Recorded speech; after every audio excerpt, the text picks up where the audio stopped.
Olá, hoje é quarta-feira, 12 de agosto de 2026 e está no ar o RNTV Notícias. Confira os nossos destaques da semana.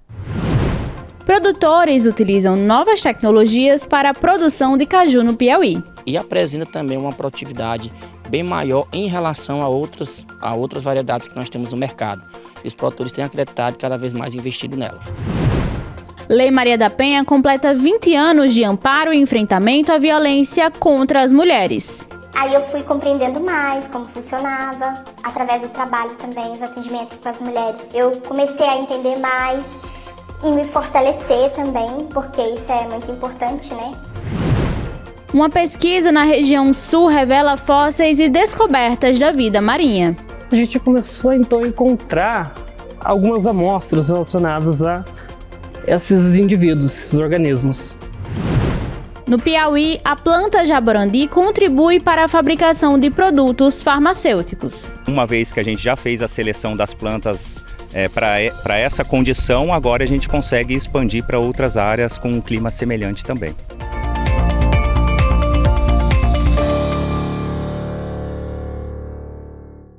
A Lei Maria da Penha completa 20 anos de atuação e de combate à violência contra a mulher no Brasil. Ao longo de 2 décadas, a legislação ampliou a proteção às vítimas e fortaleceu a rede de enfrentamento à violência doméstica. No entanto, os dados mostram que o desafio ainda continua. Confira na reportagem da TV Brasil. Quero começar essa história pelo fim. Esse abraço foi a expressão de acolhimento após ouvir a história dessa mulher de 36 anos, vítima de violência doméstica. A primeira agressão física foi quando estava grávida de 7 meses. Ele veio pra cima de mim e aí me deu um soco na boca, um soco no olho e a minha boca inchou, escorreu sangue na mesma hora. E eu me afastei porque eu fiquei com medo dele fazer mais alguma coisa e eu estava grávida, eu fiquei com medo dele acertar a minha barriga. Depois disso, foram ainda 2 anos dividindo a casa com o agressor, até que ela resolveu quebrar o ciclo de violência e a Lei Maria da Penha ajudou a entender o cenário em que estava vivendo. Conforme eu fui passar em atendimento, elas me explicaram, olha, você passou por uma violência psicológica, violência física e violência patrimonial também. Aí eu fui compreendendo mais como funcionava, através do trabalho também, os atendimentos com as mulheres. Eu comecei a entender mais e me fortalecer também, porque isso é muito importante, né? Assim como ela, milhares de mulheres lutam dia a dia para conseguir permanecer vivas. Mesma realidade de uma mulher que sobreviveu e inspirou muitas outras, a própria Maria da Penha. Eu lutei 19 anos e 6 meses para que o meu agressor fosse responsabilizado. E aos poucos eu entendi que aquela história não era só minha. Ela representava a realidade de milhares de mulheres brasileiras que viviam a violência dentro de casa. Maria da Penha Maia Fernandes foi vítima de 2 tentativas de homicídio praticadas pelo então marido em 1983.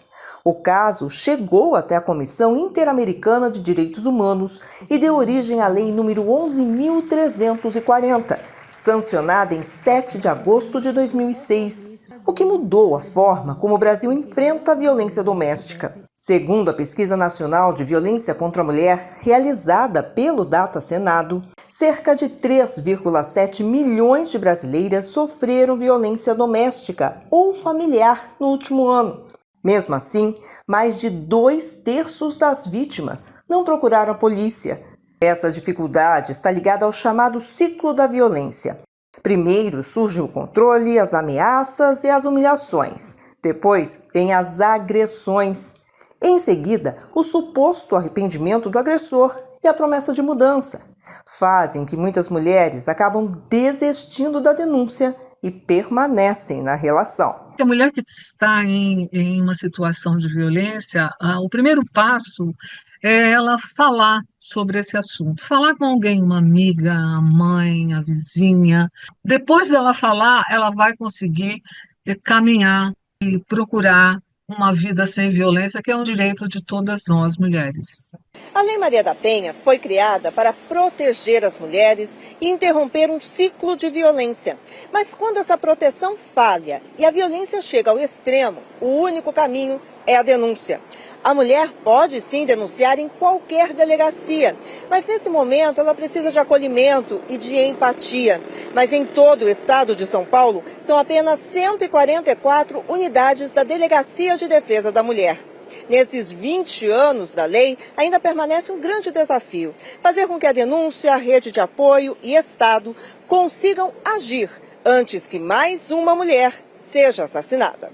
Quando a gente vê o índice de feminicídio, né? 4 mulheres são vítimas de feminicídio todos os dias. E a maioria acontece em municípios que têm até 100 mil habitantes. Nesses municípios não existe delegacia da mulher, que é a porta da entrada, é onde a mulher vai buscar o primeiro socorro. Mesmo com o avanço da lei ao longo de 2 décadas, a violência também atingiu o ambiente digital. 1 em cada 10 brasileiras sofreu violência na internet. São quase 9 milhões de vítimas.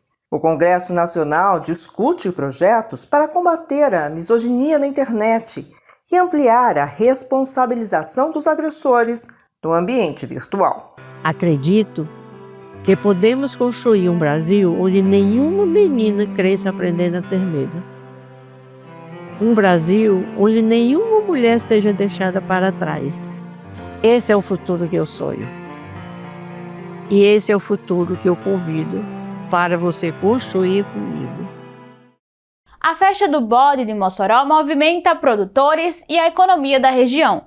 O evento, que faz parte do calendário moçoroense há 20 anos, promete reunir o setor de agropecuária da cidade e conta com uma programação diversificada em mais uma edição. Quem traz mais detalhes é a repórter Clara Rebouças. Bom dia, Clara. Isso mesmo, Vívia. A Feira do Bode, que já faz parte da programação tradicional aqui em Mossoró, já entra na sua 26ª edição, e para conversar comigo eu estou aqui com o secretário Fabiano Moreira, que é secretário de Agricultura do município. Seja muito bem-vindo. Secretário, o senhor poderia falar sobre a expectativa que tanto os produtores quanto os visitantes podem encontrar aqui? Olha, a expectativa é muito positiva, porque nós já temos a confirmação aí de 100% dos currais já com as reservas efetuadas. Nós aumentamos em 32 currais em relação ao ano passado, então teremos esse ano um recorde de animais aqui na exposição, associado com um bom inverno que tivemos em 2026. Então isso cria um ambiente favorável para que a gente tenha a negociação, venda de animais, compra de animais. Vamos estar com 2 bancos oficiais aqui na Festa do Bode. Então nós vamos ter a condição de ter o produto de qualidade, que é o animal, máquinas, implementos, serviços, assessoria técnica. Vamos ter os bancos com a liberação do crédito. Então é uma expectativa muito positiva para quem faz o negócio, quem faz o nosso Brasil rodar, que é a nossa agropecuária. E para o visitante em geral, Mossoró já tem um porte aí de uma cidade muito grande na parte urbana, e aí vai ser o momento ideal para que as famílias venham visitar. É um evento que você não tem nenhuma restrição. Da criança ao idoso, ao adulto, qualquer que seja a sua faixa etária, ele se sente bem num ambiente como é o nosso, porque além da expulsão, além de ter animais, tem gastronomia, tem um bode na telha, tem o espaço kids, artesanato, agricultura familiar, né, as empresas aqui parceiras. Então realmente é um evento, uma feira de negócios que movimenta todos os setores e agrada quem vem visitar. Certo. Secretário, você também poderia falar como é que isso fortalece de uma maneira geral essa feira nessa questão da agricultura aqui dentro do município? Ponto 1, né? O produtor que vem aqui, ele tem a opção de adquirir um animal, né, um macho ou uma fêmea, e levar para o seu rebanho. E isso aí, já a curto prazo, ele já tem um melhoramento genético na sua atividade. Nós vamos ter aqui uma programação científica vasta. Vamos ter aqui mais de 20 palestras durante o evento. Então o agricultor ele vem, ele vai ver aqui um conhecimento novo, ele vai ter uma inovação, ele vai ter troca de experiência, que ele volta para a sua propriedade, levando algo novo para ele poder implementar. E ele vai ter a possibilidade dele ver. Nós vamos trazer um implemento novo aqui, que faz tratamento e incorporação de solo. Vamos estar com um drone aqui, um drone agrícola, fazendo esse trabalho de divulgação dessa tecnologia. Então, é animal, é conhecimento, é inovação. Então isso fortalece de sobremaneira quando ele volta para a sua propriedade e tem essa condição de aplicar o que ele viu aqui na exposição. E para quem deseja participar, a Feira do Bode acontece dos dias 13 a 16 deste mês de agosto. Voltamos com Vívia nos estúdios. Uma planta nativa do Brasil está na origem de medicamentos usados em dezenas de países. Cultivado no norte do Piauí, o jaborandi fornece o princípio ativo utilizado no tratamento do glaucoma e outros problemas de saúde. Acompanhe na reportagem da TV Encontro das Águas, parceira da Rede Nacional de Comunicação Pública. O jaborandi, conhecido pelas folhas ricas em pilocarpina, é cultivado na zona rural de Parnaíba e coloca o Brasil entre os principais produtores desse princípio ativo, utilizado em medicamentos para glaucoma e xerostomia, condição que provoca boca seca, comum em pacientes submetidos ao tratamento contra o câncer, além de outras aplicações farmacêuticas. A empresa, que mantém uma área irrigada dentro dos tabuleiros litorâneos ao norte do Piauí, é a principal fornecedora de pilocarpina do mundo, além de realizar a compra de empresas localizadas no interior do Piauí, no Maranhão e Pará. O jaborandi é uma planta perene e pode permanecer produtiva por até 40 anos. Os brotos concentram o maior teor de pilocarpina e, por isso, são o foco da colheita. O trabalho que a Centroflora fez foi domestificar o jaborandi, para um cultivo convencional, a pleno sol e sob um sistema de irrigação. Então, uma vez que a gente já fez a seleção das plantas para essa condição, agora a gente consegue expandir para outras áreas com um clima semelhante também. No ano passado, a empresa processou cerca de 380 toneladas de folhas de jaborandi. Após as etapas de extração e purificação, esse volume resultou em aproximadamente 2,5 toneladas de pilocarpina pura, um produto de alto valor agregado e que exige rigoroso controle de qualidade. Da folha, a gente faz extração e purificação do produto pilocarpina. Existe uma lei na Anvisa que você não pode exportar a planta, você pode exportar o produto, Então, só no Brasil é que tem essa produção para o mundo. Então, aqui nós produzimos e 80 países. A gente tem um distribuidor em Luxemburgo que ele redistribui para 80 países. E a China está sendo agora registrado o nosso produto também para entrar na China. Uma parceria entre a Centroflora e a unidade Embrapa Tecnologias em Química Verde do Senai busca ampliar a produtividade do jaborandi e aumentar a concentração de pilocarpina nas plantas. A expectativa é produzir plantas mais eficientes, garantindo maior rendimento e abastecimento contínuo para a indústria farmacêutica.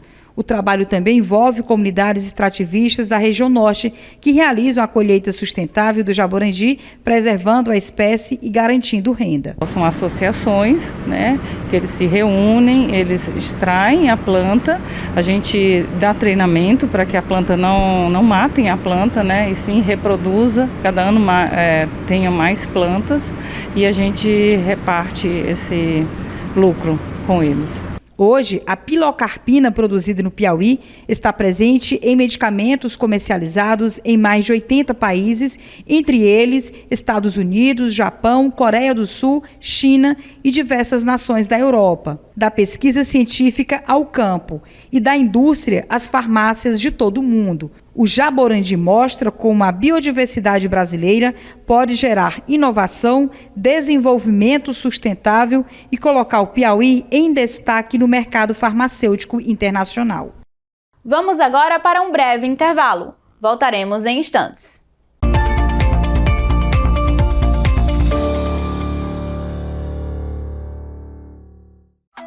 Assista a esse e a outros conteúdos no TV Brasil Play. Disponível para Apple e Android.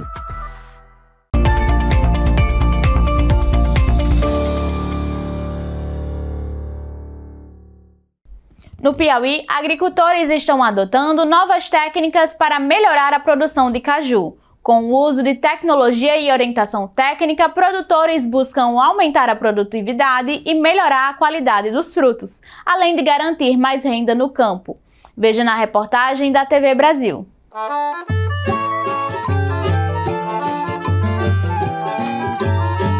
Piauí, o caju é mais do que um fruto típico do semiárido. A produção movimenta negócios, gera renda e faz parte da rotina de centenas de famílias no campo. Mas para muitos produtores, essa realidade precisou ser reconstruída. Francisca sabe bem disso. Durante anos, a família produziu o chamado caju gigante, até que as fortes estiagens começaram a mudar a paisagem. No lugar dos cajueiros antigos, entrou o caju anão precoce. Entre as variedades cultivadas está a BRS 226, escolhida principalmente pela adaptação às condições do semiárido e pelo potencial produtivo. Esse caju ele é oriundo do município de Pionono, então ele é 100% adaptado às condições climáticas que nós temos aqui em Picos, né? E apresenta também uma produtividade bem maior em relação a outras variedades que nós temos no mercado. E os produtores têm acreditado e cada vez mais investido nela. Aqui, a produção do caju ganha reforço com a tecnologia. O uso de variantes mais produtivas ajuda o produtor a ter controle sobre o desenvolvimento do caju e também a evitar pragas. E os resultados dessa mudança já aparecem no pomar. O cajueiro começa a dar os primeiros cachos ainda novo. A produção é controlada nos primeiros anos, para que a planta ganhe mais força. Se deixar com 2 anos, ele já começa a produzir. Mas a gente não pode deixar, porque vai ocupar muito o pé de caju. Com 2, 3 galhos de caju, a gente não pode deixar. Aí tira aqueles cachos e deixa para produzir mesmo só com 3 anos. E foi justamente para mostrar experiências como esta que produtores, técnicos e empreendedores percorreram propriedades da região. A visita faz parte do Caju Conecta, que transforma o campo em um espaço de troca de conhecimento sobre manejo, tecnologia e novas formas de fortalecer a cajucultura. Para que fortalecer esse produtor, para que ele saia do campo à mesa, né? Ele saia da produção e chegue ao supermercado, chegue à casa das pessoas, né? Então, com certificações, com consultorias avançadas tecnológicas, trabalhando recursos humanos, gestão de pessoas, liderança nas suas comunidades, né? Entre tecnologia, sustentabilidade e novas oportunidades, a cajucultura segue ganhando espaço e mostrando a força que tem para a economia da região.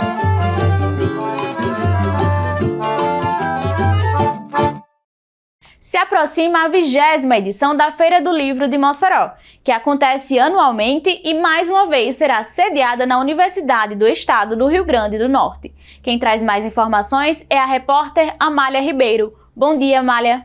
Inicia hoje, 12 de agosto, a 20ª edição da Feira do Livro de Mossoró, que acontece na Faculdade de Educação da Universidade do Estado do Rio Grande do Norte e segue até o dia 14 de agosto, reunindo debates, exposições e uma programação cultural gratuita, além de lançamentos de livros. Para falar sobre essa parte, estamos aqui com o professor Fabiano Mendes, que é editor da Edições UERN. Professor, quais são as novidades para esse ano? Nós estamos muito felizes em estarmos participando dessa 20ª edição. Faz 5 anos que a UERN abriga a Feira do Livro e faz 5 anos que há uma participação efetiva da editora da universidade, né, da EduERN. Desse ano nós vamos ter, durante todos os 3 dias de programação, o nosso stand com espaços de QR Codes para acessar todo o nosso catálogo de mais de 400 títulos em várias áreas. Nós vamos distribuir esse cordel que fala da importância do livro científico, é um cordel do poeta Robson Renato. E no último dia do evento, na sexta-feira, dia 14, a partir das 18 horas, nós vamos ter 3 rodadas de conversas com lançamentos de livros, né? Primeiro sobre o semiárido, com essa coleção aqui, né, discutindo o semiárido. Logo em seguida nós vamos ter o lançamento do livro da reitora, da magnífica reitora Cecília Maia, Universidade Social, que vai ser seguido de autógrafos, porque esse livro vai ser comercializado, né? E também vai haver a roda de conversas com mulheres cientistas, com a participação de professoras e técnicas da universidade. Então fica aí o convite para participar dessa programação totalmente gratuita, cultural e que agrega muito no intelectual da gente. Voltamos ao estúdio com a Vívia. Obrigada, Amália. Uma pesquisa na região sul revela o passado pré-histórico do estado do Paraná. Pesquisadores da Universidade Estadual de Ponta Grossa encontraram uma nova espécie de molusco que viveu por ali há milhares de anos, quando as planícies ainda eram mar. Confira na reportagem da TVE de Ponta Grossa, emissora da Rede Nacional de Comunicação Pública. Uma espécie que viveu há 400 milhões de anos foi descoberta aqui, na Universidade Estadual de Ponta Grossa. Prazer, conheçam Actinopteria grani. A descoberta foi feita na pesquisa do aluno de doutorado em Geografia Kevin William Richter, do professor Elvio Pinto Bosetti e confirmada pela publicação do estudo do periódico científico internacional Historical Biology. Kevin fazia sua tese sobre a coleção paleontológica do laboratório da UEPG, quando encontrou diferenças entre os organismos que chamaram sua atenção. Eu estou fazendo então a organização da coleção e relacionado a isso, a gente também tem uma questão do trabalho que é trabalhar com grupos biológicos pouco explorados. E existe na bibliografia o grupo, então, da espécie ali, do gênero Actinopteria. E fuçando, trabalhando, mexendo na coleção, a gente começou, então, a encontrar algumas amostras relacionadas a esses indivíduos, esses organismos. A partir disso, então, que a gente acabou encontrando mais 5, 6 amostras, a gente acabou evidenciando. Tá, a gente precisa de um grupo e a gente encontrou esses bivalves. Vamos, então, fazer um trabalho em cima disso. E a partir disso também a gente já conhecia o local onde eles saíam e a gente foi a campo ali no Jardim Indiano, no quarto ferroviário. E a partir disso a gente acabou encontrando mais amostras. Daí nesse contexto, para poder desenvolver o trabalho, que seria inicialmente apenas taxonômico, a gente ia trabalhar com as questões preservacionais, a gente também acabou então vendo a necessidade de ampliar um pouco mais a temática. A gente convidou o professor Sandro Marcelo Scheffler, do Museu Nacional, para trabalhar então a revisão taxonômica desses indivíduos. E, em contrapartida, aumentou um pouquinho mais, a gente acabou chamando então mais 2 pesquisadores da Unesp Bauru lá, o professor Renato Guiller e o seu pós-doutorando lá, o Victor Ribeiro, que trabalharam com a parte da paleogeografia, a dispersão desses organismos durante o continente gondwana, devoniano, né? E a gente trabalhando, fotografando e analisando as amostras, a gente acabou então evidenciando ali que tinha uma certa diferença entre esses organismos, relacionados então aos formatos da concha, às suas estruturas. E a gente acabou observando, a gente não tem uma, a gente tem 2 espécies aqui. Daí foi meio que esse contexto ali que a gente acabou descobrindo então a segunda espécie. Junto com o grupo de pesquisa Palaios, credenciado pela UEPG, e com pesquisadores de diferentes universidades, foi possível voltar a campo, descrever, analisar, comparar e constatar a descoberta de uma nova espécie. O molusco Actinopteria grani se difere em algumas características, como o contorno da concha e a ornamentação radial. Como nós resolvemos colocar esse trabalho numa revista internacional, né, porque é onde o mundo lê só na revista internacional e tem que publicar em inglês, porque em português ninguém lê, né? Nós escolhemos a Historical Biology, que é uma revista nossa catedrática lá de Londres, exigentíssima, e submetemos o artigo. E eles falaram, olha, é uma espécie nova, porque passa por revisores, mas tem que registrar no Zoobank, que é um órgão internacional onde só vale as espécies que são registradas lá, fósseis ou recentes. Se você descobrir uma baleia nova, você tem que registrar lá, né? E eles aceitaram. E aí o nome da espécie a gente homenageou o professor Inge Vigran, da Suécia, que trabalhou mais de 20 anos comigo aqui e fora, né? E ele morreu em 2025, já com idade já avançada. E aí nós colocamos como Actinopteria grani, né? E só temos esse exemplar por enquanto, né? Porque onde tem um vai ter mais, né? O professor Elvio declara que o grupo irá retornar ao local para buscar mais organismos da espécie e realizar ainda mais pesquisas. A paleontologia, ela trabalha com o que a natureza nos deixa. A natureza não é muito boa com os paleontólogos. Então, o que nós temos é o mínimo do mínimo do mínimo, tá? É aquilo que sobrou. Se você tem 30 mil espécies de dinossauros, com certeza viveram 300 mil. E nós nunca vamos encontrar porque eles não fossilizaram, porque o processo de fossilização é muito raro, é o mais raro da natureza. Então, uma espécie nova, e sendo realmente uma espécie nova, porque tem muita invenção também, ou muito erro e tal, mas realmente sendo uma espécie nova, e esse caso ela é importante porque ela é mais um registro de vida do planeta Terra que se foi. O peixe-leão é uma espécie invasora que ameaça a biodiversidade marinha. E para ajudar no monitoramento e no controle desse avanço, pescadores participam de um torneio de captura do animal no litoral potiguar. Confira na reportagem de Pedro Dantas e Diego Cabol.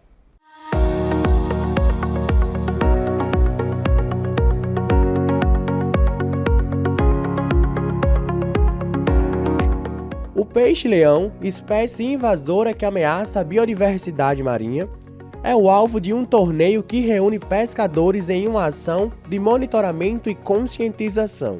São 3 etapas ao longo dos 9 meses. A expectativa é monitorar cerca de 2.000 peixes-leões. O trabalho com os pescadores busca entender o impacto da espécie e preservar a biodiversidade marinha. Esse daqui é um peixe-leão. Nele a gente tem 18 espinhos venenosos, onde são 13 aqui em cima, ó, onde foi para frente, tem 13 aqui em cima, todos esses aqui, eles são venenosos, e tem 5 aqui embaixo também. Os pescadores ajudam a identificar a presença do peixe-leão no litoral. A capacitação orienta sobre a captura e o manejo da espécie.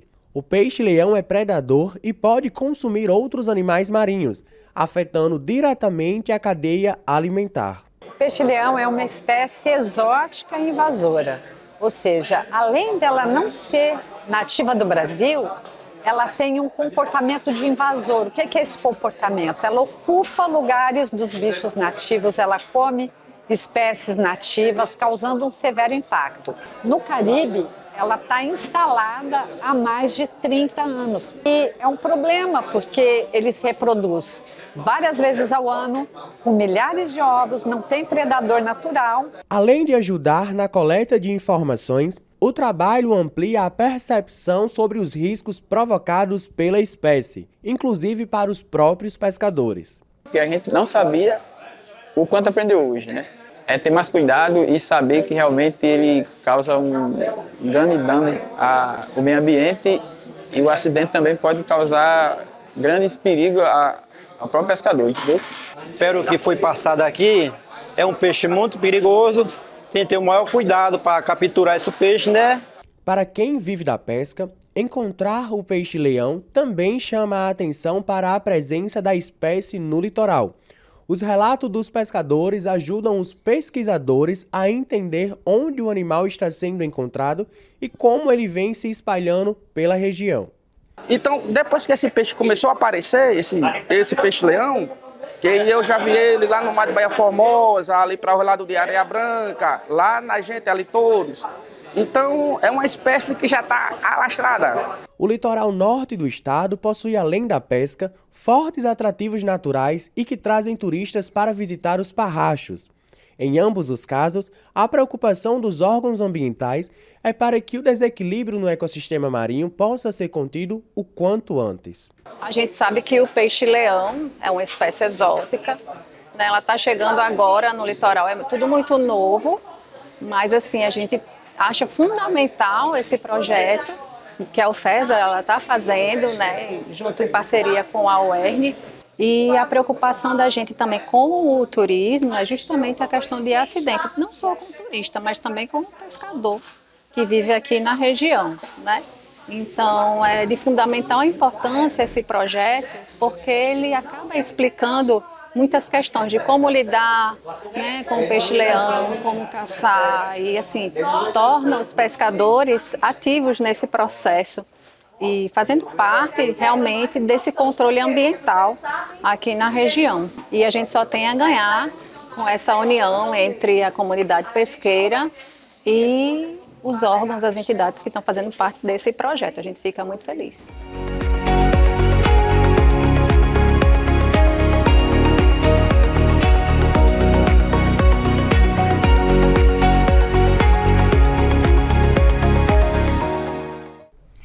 UERN-TV Notícias dessa semana fica por aqui. Nos acompanhe também pelas nossas redes sociais, Instagram, @UERN-TV e youtube.com/UERN-TV.